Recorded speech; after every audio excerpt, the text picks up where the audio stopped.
مرحبا قل لمن يأتيك يطلبه وفيه محفظ وصايا المصطفى بهم والنية تجعل لوجه الله خالصة إن البناء بدون الأصل لم يقم.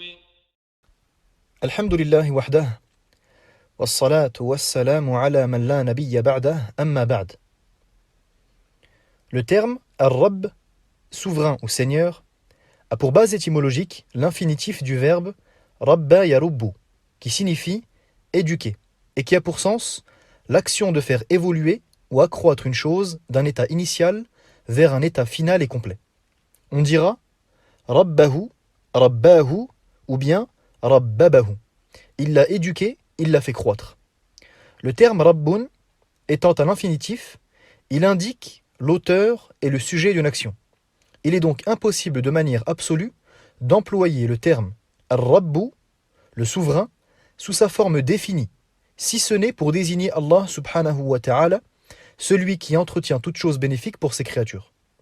À l'exemple de la parole d'Allah tabaraka wa ta'ala, le Seigneur des mondes, ou encore, il est votre Seigneur et celui des premiers ancêtres. Cependant, ce terme peut être employé et utilisé afin de désigner autre qu'Allah, à condition qu'il soit annexé à un complément de façon restrictive, ce qui limitera la signification du sens. On dira Rabbud Dar, le maître ou bien le propriétaire de la maison. Rabbul Faras, le maître ou bien le propriétaire du cheval. Le mot Rabbun, sous ces exemples, a pour signification être propriétaire de la chose évoquée à la suite de celui-ci. Cette signification est évoquée dans certains exégètes du Coran. Allah subhanahu wa ta'ala rapporte dans le Coran concernant Youssouf alayhi salam « Parle de moi auprès de ton Seigneur ». Mais Shaitan fit en sorte de faire oublier le cas de Youssouf auprès de son Seigneur. Ainsi que dans sa parole, il dit « Retourne vers ton Seigneur ». Mais aussi, l'un de vous donnera du vin à boire à son Seigneur. Le prophète sallallahu alayhi wa sallam dit à propos d'une chamelle qui s'est égarée, jusqu'à ce que son Seigneur la retrouve, c'est-à-dire son propriétaire, rapporté par Al-Bukhari et Muslim. Il apparaît donc clairement que le terme Ar-Rabb est utilisé pour désigner Allah tabaraka wa ta'ala lorsqu'il est sous sa forme définie, ou bien lorsqu'il est annexé à un complément. On dira Ar-Rabbu, le Seigneur ou bien le souverain. On dira aussi Rabbul Alamin, le Seigneur des univers, ou bien Rabbun Nas, le Seigneur des hommes. Il est donc strictement impossible d'employer ce terme afin de désigner autre qu'Allah seulement s'il est annexé à un complément et non pas sous sa forme définie. On ne dira pas Ar-Rabbu, mais on dira Rabbud Dar ou Rabbul Manzil, le propriétaire de la maison ou bien le maître de la maison, et Rabbul Ibil, le propriétaire de la chamelle. Concernant Rabbul Alamin, le Seigneur des univers, a pour sens leur créateur, celui qui en possède la royauté, leur conciliateur, mais aussi celui qui les a éduqués par ses bienfaits, ainsi que par l'envoi de ses messagers et par la révélation de ses livres. Il est celui qui les rétribuera en fonction de leurs actes. L'éminent savant Ibn al-Qayyim, rahimahullahu ta'ala, a dit « La souveraineté implique l'ordre et le commandement, mais aussi l'interdiction sur les serviteurs, ainsi que la rétribution des bienfaiteurs pour leur bienfaisance, et de châtier les malfaisants pour leur malfaisance. » Fin de citation, et telle est la réalité de la souveraineté. La compréhension du terme Ar-Rabb d'après les groupes égarés. Allah subhanahu wa ta'ala créa la créature en les prédisposant de façon innée au tawhid, à l'unicité d'Allah subhanahu wa ta'ala, ainsi qu'à la connaissance du Seigneur, le Créateur absolu, tabaraka wa ta'ala. Allah ta'ala nous dit « Dirige ton visage vers la religion pure, telle est la nature qu'Allah a originellement donnée aux hommes, pas de changement dans la création d'Allah. » Il nous dit aussi « Et lorsque ton Seigneur tira des lombes d'Adam, leur descendance, et les fit témoigner à leur sujet. Ne suis-je pas votre Seigneur ? Ils répondirent « Si, nous en témoignons. » La reconnaissance quant à la souveraineté d'Allah subhanahu wa ta'ala, ainsi que l'action de se diriger totalement vers Allah, sont des actions innées, tandis que le polythéisme est un fait se manifestant de façon aléatoire. En effet, le prophète sallallahu alayhi wa sallam nous dit « Chaque nouveau-né est prédisposé à une nature saine. C'est par la suite que ses parents le rendent juif, chrétien ou mazdéen, adorateur du feu. » Rapporté par Al-Bukhari et Muslim. Si le serviteur avait été laissé à sa prédisposition naturelle, qui est l'islam, il se serait de façon certaine dirigé vers le tawhid, et il aurait répondu à l'appel des messagers. Il aurait accepté la révélation présente dans les livres, ainsi que ce qui est confirmé dans les signes de l'univers. Cependant, une éducation déviante, ainsi qu'un environnement soutenu par de l'athéisme, sont les deux principaux paramètres ayant pour conséquence la déviance et le changement d'orientation d'un nouveau-né. En effet, les enfants imitent et prennent pour exemple leurs parents dans l'égarement et la perdition. Allah subhanahu wa ta'ala nous dit dans un hadith divin « J'ai créé mes serviteurs en monothéistes purs, et c'est ainsi que les diables les ont détournés. » Rapporté par l'imam Muslim. C'est-à-dire qu'ils ont été orientés vers l'adoration des idoles en les prenant comme divinités en dehors d'Allah. Ils ont par cela basculé vers l'égarement, la perdition ainsi que la division et le désaccord. Chacun d'entre eux adoptait pour lui-même une divinité différente de celle d'un autre, car lorsqu'ils délaissèrent le véritable Seigneur et souverain, ils furent éprouvés par l'adoration de faux seigneurs.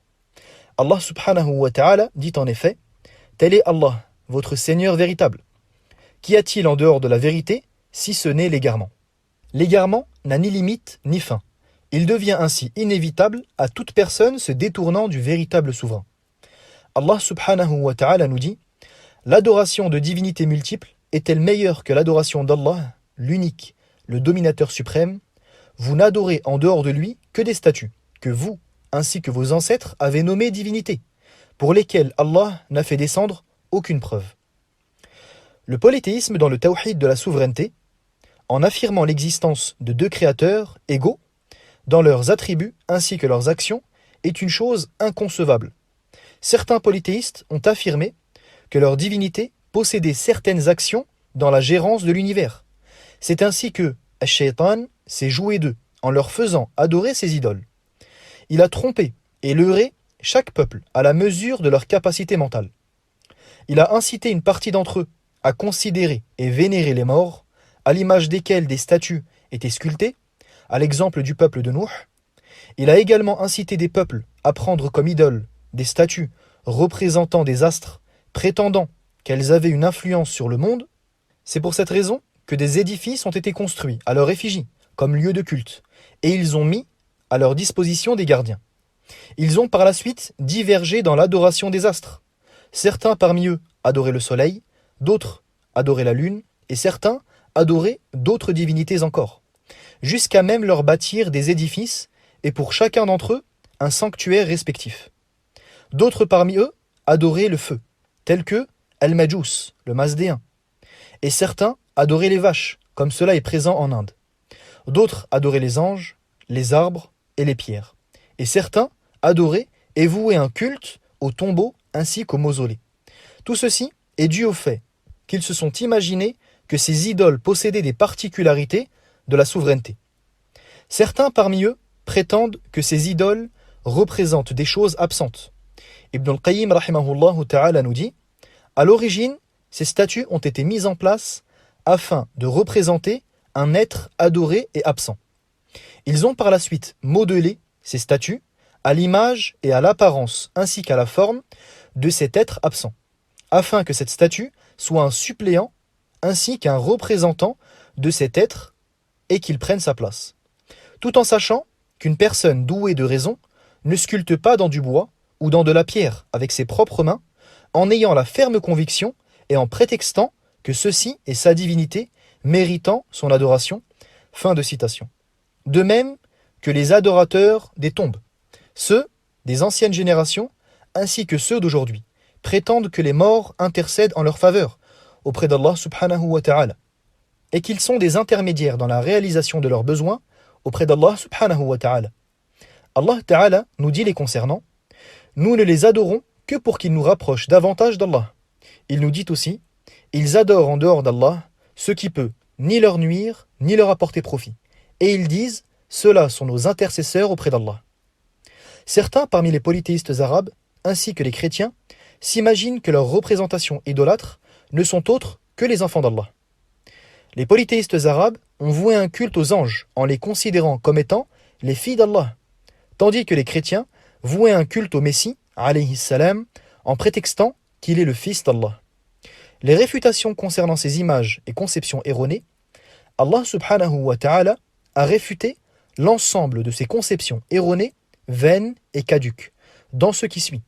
Il réfuta les idolâtres en ces propos. Ne voyez-vous pas Al-Lat, Al-Uzza, ainsi que Manat, l'autre troisième? Concernant le sens de ce verset, Al-Imam al-Qurtubi, rahimahullah ta'ala, a dit: ne voyez-vous pas ces divinités? Vous sont-elles profitables de quelconque manière, ou vous sont-elles nuisibles au point d'en faire des associés d'Allah? Se sont-elles défendues lorsque le messager d'Allah sallallahu alayhi wa sallam, ainsi que ses compagnons, ridwanullahi ta'ala alayhim, les ont brisés et démolis? Fin de citation. Allah subhanahu wa ta'ala dit encore: et raconte-leur le récit d'Ibrahim, lorsqu'il dit à son père ainsi qu'à son peuple: qu'adorez-vous? Ils répondirent: nous adorons des idoles auxquelles nous vouons un culte assidu. Vous entendent-elles lorsque vous les invoquez? Vous sont-elles utiles ou peuvent-elles vous nuire?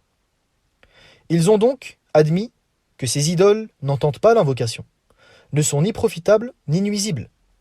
Ils les ont adorées par simple imitation et suivi aveugle de leurs pères et ancêtres.